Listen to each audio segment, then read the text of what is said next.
ম্যাচটা ছিল RCB versus MI. আরসিবিকে জেতার জন্য 6 বলে 17 রানের দরকার ছিল। স্ট্রাইকে ছিলেন শিবম দুবে এবং নন স্ট্রাইকে এবি ডিভিলিয়ার্স। লাসিথ মালিঙ্গা যখন তার ফার্স্ট বল করে, শিবম দুবে একটা অসাধারণ 6 মারে। এবার প্রয়োজন 5 বলে 11 রান। লাসিথ মালিঙ্গা যখন তার দ্বিতীয় বলটি করে, সেটা তো কোনো বড় হিট আসে না, মাত্র একটা রানই হয় এবং স্ট্রাইকে আসে এবি ডিভিলিয়ার্স। তখন প্রয়োজন ছিল 4 বলে 10 রান।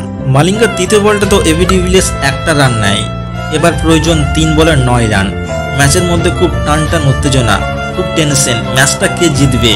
চতুর্থ বলটা মালিঙ্গা এতটাই সুন্দর করে, সেটা তো মাত্র একটা রানই হয়। এবার প্রয়োজন মাত্র 2 বলে 8 রান এবং স্ট্রাইকে ছিলেন এবি ডিভিলিয়ার্স। সে কি পারবে ম্যাচটাকে ফিনিশ করতে? তো বন্ধুরা, সেটা দেখার আগে যদি আপনিও একজন ক্রিকেট প্রেমী, ভিডিওটাকে একটা লাইক করে চ্যানেলটাকে সাবস্ক্রাইব অবশ্যই করবেন এবং কমেন্টে জানাবেন যে আপনি কোন টিমের ফ্যান। মালিঙ্গা যখন তার পঞ্চম বলটি করে, সেটা তো কোনো বড় হিট আসে না, মাত্র একটা রানই হয়। এবার স্ট্রাইকে শিবম দুবে। সে কি পারবে ম্যাচটা ফিনিশ করতে? লাসিথ মালিঙ্গার ষষ্ঠ বলটা তো একটা রানই হয় এবং ম্যাচটা ইজিলি মুম্বাই জিতে নেয়।